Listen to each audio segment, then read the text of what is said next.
வணக்க மக்களே. நம்ம கார்த்திக் கதையில நவம்பர் 18 என்ன நடக்க போகுது அப்படிங்கிறத பற்றி தாங்க இந்த வீடியோவில் இப்போ நம்ம பார்க்க போகிறோம்.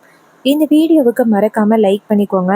நீங்கள் லைக் பண்ணுறது தான் எங்களுக்கு அடுத்த வீடியோ போடுறதுக்கு ரொம்பவே இன்ட்ரெஸ்டிங்காக இருக்கும். ஸோ மறக்காமல் லைக் பண்ணிவிட்டு இந்த வீடியோவை பாருங்கள். என்ன நடக்குது அப்படின்னு பார்த்துக்கிட்டிங்கன்னா, நம்ம தீபாவதி இருக்காங்கல்ல, அவங்க ஆஃபீஸில் எல்லாருக்கிட்டேயும் இங்கே பாருங்கள், உங்கள் எல்லாருக்கிட்டேயும் நான் டீட்டெயிலாக சொல்லிட்டேன். அந்த உண்மையான கார்த்தி யாரு, அவன் தான் அந்த ராஜ சேதுபதியோட பேரன் அப்படிங்கிறது எல்லா டீட்டெயிலையும் உங்ககிட்ட சொல்லிட்டேன். ஸோ மேடத்துக்கிட்ட இன்னைக்கு நாம சொல்ல போறோம் அப்படின்னு. இதை கேட்டதும் அந்த ஸ்டாஃப்ஸ் எல்லாருமே, மேடம் ஒரு தடவைக்கு 2 தடவை யோசனை பண்ணிக்கிடுங்க மேடம், நாளைக்கு கோவில் கும்பாபிஷேகம் நடக்க போகுது. ஸோ அந்த நேரத்தில் நீங்கள் போய் சொன்னீங்க அப்படின்னா அந்த கும்பாபிஷேகம் நிற்கிறதுக்கு நிறையவே வாய்ப்புகள் இருக்குது. ஸோ தயவு செஞ்சு இப்போ சொல்ல வேண்டாம் மேடம். அதுக்கு தீபாவதி சொல்கிறாங்க, இங்கே பாருங்க, உங்ககிட்ட சொல்லிட்டோம், இதை யாரும் பர்சனலாக எடுத்துக்க கூடாது அப்படின்னு சொல்லிட்டோம். ஸோ திரும்ப நீங்கள் பர்சனலாக எடுத்துக்கிறது சரியில்லை. இங்கே கண்டினியூவாக ஒர்க் பண்ணணும் அப்படின்னு நினச்சிங்கன்னா உங்கள் வேலையை மட்டும் பாருங்கள். இது கேட்டதும் ஸ்டாஃப்ஸ் எல்லாருமே ஷாக் ஆகுறாங்க. என்னடா இது, மேடம் இப்படி பேசுகிறாங்களே அப்படின்னு. அப்போ தீபாவதி சொல்கிறாங்க, இங்கே பாருங்க, நமக்கு யார் வேலை கொடுத்தாங்களோ அவங்களுக்கு நம்ம நேர்மையாக இருக்கணும், அதை முதல்ல ஞாபகத்தில் வச்சுக்கோங்க அப்படின்னு. இதை கேட்டதும் ஸ்டாஃப்ஸும் சரிங்க மேடம் அப்படின்னு சொல்லிட்டு உட்காந்துருக்காங்க. அப்போ அந்த இடத்துக்கு நம்ம தீபாவதி நினைக்கிறாங்க, இவங்க என்ன எல்லாரும் இப்படி பேசுகிறாங்க அப்படின்னு. இன்னொரு பக்கம் ஈஸ்வரி நினைக்கிறாங்க, தீபாவதி மேடம் நேத்தே என்கிட்ட உண்மையை சொல்ல வரேன் அப்படின்னு சொன்னாங்க, ஆனால் இன்னும் அவங்கள காணுமே. சரி, நேற்று ஒரு பிரச்சனை ஆயிட்டு அதனால போய் அவங்கள பார்க்க முடியலை. சரி, நம்ம இப்போ ஃபோன் பண்ணி கேட்போம் அப்படின்னு நேராக ஃபோன் பண்ணுறாங்க தீபாவதிக்கு. தீபாவதி ஃபோனை பார்த்துட்டு, மேடம் தான் கால் பண்ணுறாங்க அப்படின்னு கால் அட்டன் பண்ணி, சொல்லுங்கள் மேடம். அதுக்கு தீபாவதி சொல்கிறாங்க, மேடம் இது மாதிரி உங்ககிட்ட ஆதாரத்தை கொண்டாந்து கொடுக்குறேன் அப்படின்னு சொல்லி நாள் வர சொன்னேன். பட் என்னாச்சு மேடம்? அதுக்கு அவங்க சொல்கிறாங்க, இது மாதிரி ஒரு சின்ன பிரச்சனை ஆகிட்டு அதனால தான் வர முடியல, நாளைக்கு கும்பாபிஷேகம் நடக்க போகுது. ஸோ இப்போ உங்களை பார்க்கலாமா? அதுக்கு தீபாவதி சொல்கிறாங்க, இல்லை மேடம், எனக்கு இப்போ ரொம்ப அர்ஜென்ட்டான மீட்டிங் இருக்குது, அதனால் கண்டிப்பாக உங்களை பார்க்க முடியாது. ஸோ நாளைக்கு காலையில் உங்ககிட்ட அந்த ஆதாரத்தை கொடுக்கவா? ஈஸ்வரி சொல்கிறாங்க, சரிங்க மேடம், கண்டிப்பாக நாளைக்கு காலையில் அந்த ஆதாரத்தை தாங்க அப்படின்னு. உடனே தீபாவதியும் சரிங்க மேடம் அப்படின்னு சொல்லிட்டு ஃபோனை கட் பண்ணுறாங்க. அப்போது ஈஸ்வரி நினைக்கிறாங்க, நாளைக்கு காலையில் என் மாப்பிள்ளை யார், உண்மையான அந்த பரமேஸ்வரியோட பேரை யார் அப்படிங்கிறது எல்லாமே தெரிஞ்சு போயிடும் அப்படின்னு ஈஸ்வரி நினச்சிட்ருக்காங்க. இன்னொரு பக்கம் எல்லாரும் கோவிலுக்கு போயிட்டு வீடு திரும்புகிறாங்க. எல்லாரும் வந்ததோட நம்ம ஈஸ்வரி பொண்ணுங்களை பார்த்து, சரி கோவில் திருவிழா எப்படி இருந்துச்சு அப்படின்னு கேட்க, அப்போ ரேவதி சொல்கிறாங்க, அம்மா கோவில் திருவிழா ரொம்பவே சூப்பராக இருந்துச்சுமா, நாங்கள் எல்லாருமே ரொம்பவே என்ஜாய் பண்ணோம்மா, ஆனால் நீங்கள் தான் மிஸ் பண்ணிட்டீங்க. அதுக்கு ஈஸ்வரி சொல்கிறாங்க, இங்கே பாருங்கள், நீங்கள் எல்லாரும் ரொம்ப ஹாப்பியாக இருந்தீங்கள, எனக்கு அது போதும். அப்போ அவங்க சொல்கிறாங்க, அம்மா என்னம்மா, நாளைக்கு கோவில் கும்பாபிஷேகத்துக்கு வந்தீங்கன்னா ரொம்பவே சந்தோஷமாக இருக்கும்லம்மா, கோவில் கும்பாபிஷேகத்துக்கு வாங்கம்மா. அதுக்கு ஈஸ்வரி சொல்கிறாங்க, இங்கே பாரு, நான் அப்போவே சொல்லிட்டேன், நான் கும்பாபிஷேகத்துக்கு வரல, தயவு செஞ்சு என்னை யாரும் கட்டாயப்படுத்தாதீங்க அப்படின்னு நான் சொன்னேன் இல்லையா, என்ன திரும்ப திரும்ப என்கிட்ட கேட்குறீங்க? இது கேட்டதும் ரேவதி சொல்கிறாங்க, அம்மா நீங்கள் இன்னைக்கு வரல அப்படின்னு எல்லாரும் அப்பா கிட்டே கேட்டாங்க தெரியுமா, அப்பா எப்படியோ சமாளிச்சிட்டாரு. அம்மா கோவில் கும்பாபிஷேகம் தானம்மா, அதுக்கு வரத்துக்கு என்னம்மா ஆக போகுது? உடனே ஈஸ்வரி சொல்கிறாங்க, சரி ஓகே, நான் யோசிச்சு முடிவு சொல்கிறேன். ரேவதி சொல்கிறாங்க, என்னம்மா இதில் யோசிக்கிறதுல இருக்குது? ஈஸ்வரி சொல்கிறாங்க, இங்கே பாரு, உங்களுக்கே தெரியும், அந்த ஊர் மக்கள் எல்லாருமே சேர்ந்து என் மேலே எவ்வளோ பெரிய பழி போட்டாங்க அப்படிங்கிறத நீங்கள் எல்லாரும் பார்த்துக்கிட்டு தானே இருந்தீங்க. பார்த்துட்டு இப்படி என்னை கம்பல் பண்ணுறது என்ன வகையில் நியாயம்? இங்கே பாருங்க, அந்த ஊருக்கு வரத்துக்கு எனக்கு கொஞ்சம் கூட பிடிக்கவே இல்லை. ஏன்னா எல்லாருமே சேர்ந்து என் மேலே அவ்வளோ பெரிய பழி போட்டாங்க. அப்படி இருக்கையில் அந்த ஊருக்கு வரத்துக்கு எனக்கு தோணலை அப்படின்னு. அதுக்கு ஹீரோ வராரு. ஹீரோ வந்துட்டு அவங்க அத்தைக்கிட்ட, அத்தை நீங்கள் சொல்கிறது ஒரு வகையில் நியாயம்தான் த, அவங்க எல்லாரும் சேர்ந்து இப்படி இவ்வளோ பெரிய பழியை உங்கள் மேலே போட்டுக்க கூடாது த, ஆனால் என்ன பண்ணுறது, அவங்க சூழ்நிலைகளையும் சந்தர்ப்பங்களையும் சாட்சிகளையும் வச்சு உங்க மேல பழி போட்டுட்டாங்க அத்தை. அதுக்கு ஈஸ்வரி சொல்றாங்க, மாப்பிள்ள உங்களுக்காவது புரியுதுல்ல, இது எவ்வளோ பெரிய அவமானம், அத்தனை பேர் சேர்ந்து என் மேல பழி போட்டது எவ்வளோ பெரிய அவமானம் தெரியுமா, என்னால தாங்கிக்கவே முடியல மாப்பிள்ள. அப்ப ஹீரோ சொல்றாரு, சரி பரவாயில்லத்த விடுங்கத்த, ஏதோ நடந்தது நடந்ததாவே இருக்கட்டும், நீங்க கோவிலுக்கு வாங்கத்த. ஈஸ்வரி சொல்றாங்க, மாப்பிள்ள கண்டிப்பா எனக்கு இதை பத்தி யோசிக்கிறதுக்கு நேரம் வேணும் மாப்பிள்ள. இதை கேட்டுட்டு ஹீரோவும் சரிங்கத்த அப்படின்னு சொல்ல ஈஸ்வரி அந்த இடத்துல இருந்து போறாங்க. ஈஸ்வரி போனதோட நம்ம ஹீரோ எல்லாரையும் பார்த்து, இங்க பாருங்க, அத்தை யோசிக்கிறேன் அப்படின்னு சொன்னாலே கண்டிப்பா வராங்க அப்படின்னு தான் அர்த்தம். நீங்க யாரும் கவலைப்படாதீங்க, அத்தை கண்டிப்பா கோவில் கும்பாபிஷேகத்துக்கு வருவாங்க அப்படின்னு. இன்னொரு பக்கம் வில்லி இதையெல்லாம் பார்த்துக்கிட்டு இருக்காங்க. என்னடா இது, அக்காக்காரி கோவில் கும்பாபிஷேகத்துக்கு வருவா அப்படின்னு சொல்றான், சரி பார்ப்போம் என்னதான் பிளான் பண்றான் அப்படின்னு அந்த வில்லி நினைக்கிறாங்க. இன்னொரு பக்கம் நம்ம ஹீரோ வந்துட்டு நேரா ரூமுக்கு போறாரு.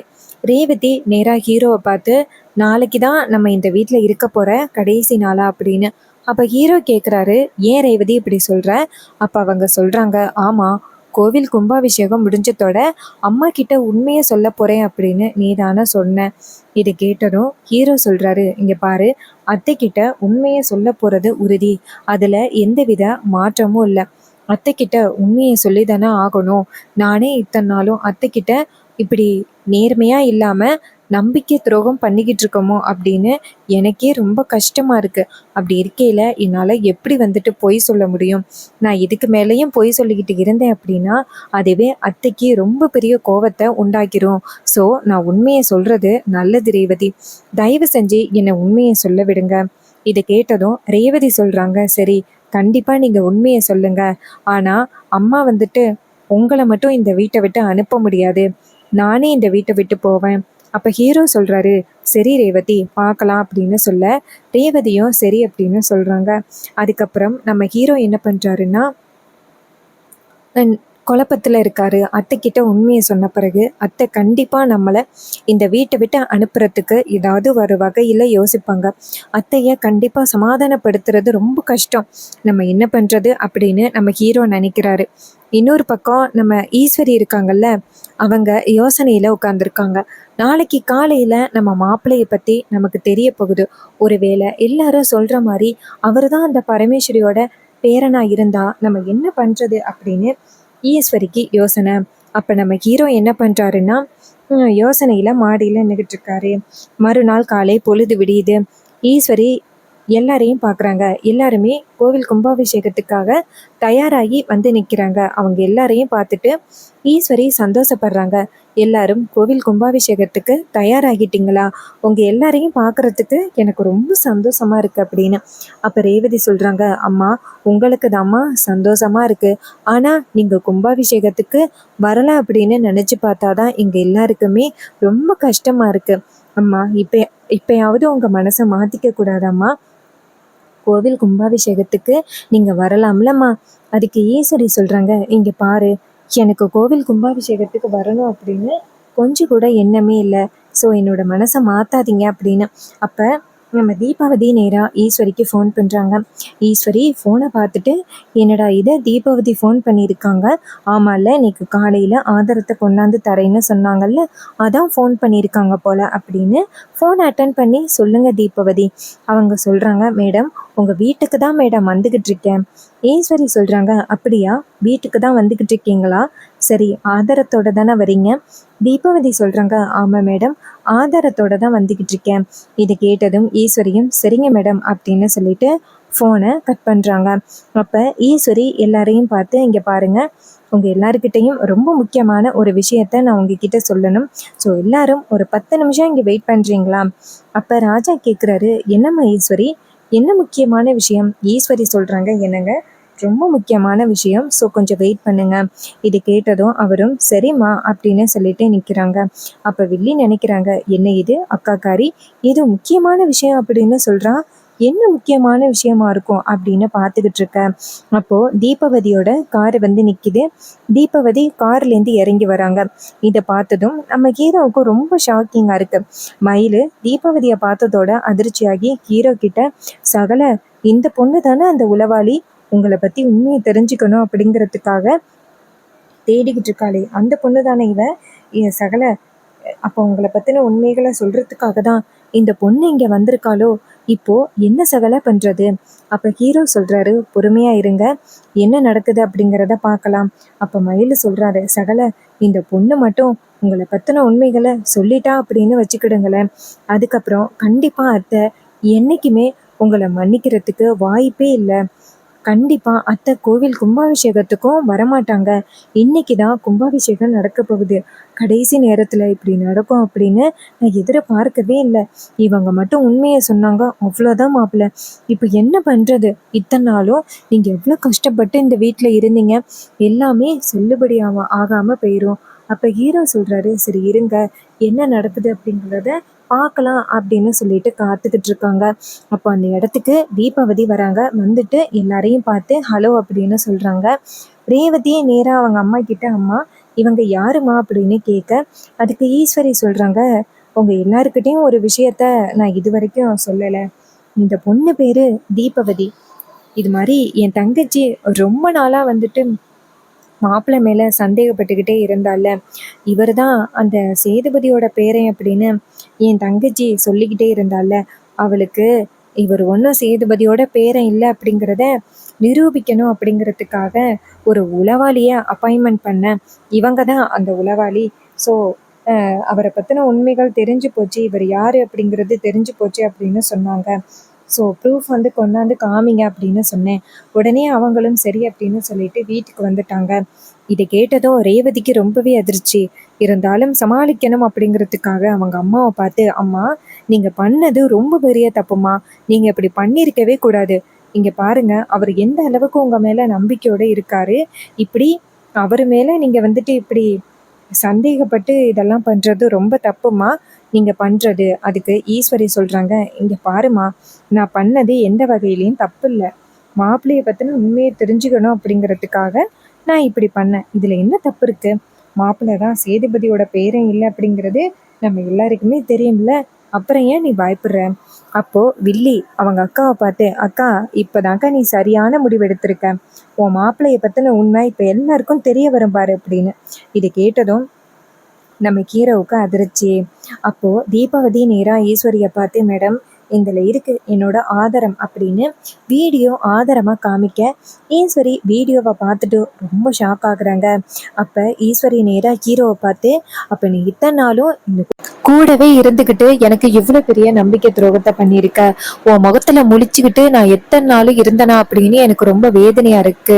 எங்க அம்மா வந்து இறந்ததுக்கு காரணமான அந்த வீட்டிலேருந்தே நான் மாப்பிள்ளையை எடுத்தனா, என்னை நினைச்சு பார்த்தா எனக்கே கேவலமா இருக்கு.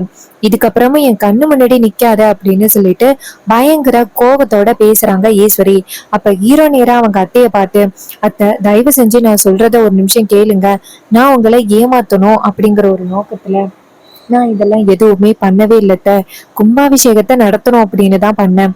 அப்ப ஈஸ்வரி சொல்றாங்க, அப்படியா, இந்த கும்பாபிஷேகத்தை நடத்தணும் அப்படிங்கிறதுக்காக தான் நீ இந்த வீட்டுக்குள்ள வந்து இப்படி எல்லாம் நடிச்சியா? நீ எந்த கும்பாபிஷேகத்தை நடத்தணும் அப்படிங்கிறதுக்காக இந்த வீட்டுக்குள்ள வந்து நடிச்சியோ அதே கும்பாபிஷேகத்துக்கு என்னால வர முடியாதுடா அப்படின்னு சொன்னதும் ஹீரோவுக்கு ரொம்பவே அதிர்ச்சியா இருக்கு. என்னடா இது, அத்தை இப்படி சொல்லிட்டாங்களே அப்படின்னு ராஜா சொல்றாரு, ஈஸ்வரி ஊர் மக்கள் கிட்ட நீ வந்துட்டு சத்தியம் பண்ணிட்ட கும்பாபிஷேகத்துக்கு வர அனுப்புறேன் அப்படின்னு சொல்லிட்டு இப்போ முடியாது அப்படின்னு சொல்றதுல எந்தவித நியாயமும் இல்ல. இங்க பாரு, கும்பாபிஷேகம் நடந்தே ஆகும், நாங்க எல்லாருமே சேர்ந்து கும்பாபிஷேகத்துக்கு போவோம். அதுக்கு ஈஸ்வரி சொல்றாங்க, முடியாதுங்க, உங்க யாரையும் நான் கும்பாபிஷேகத்துக்கு அனுப்ப மாட்டேன் அப்படின்னு சொல்லிட்டு ஈஸ்வரி பயங்கர ஆவேசத்தோட பேசுறாங்க.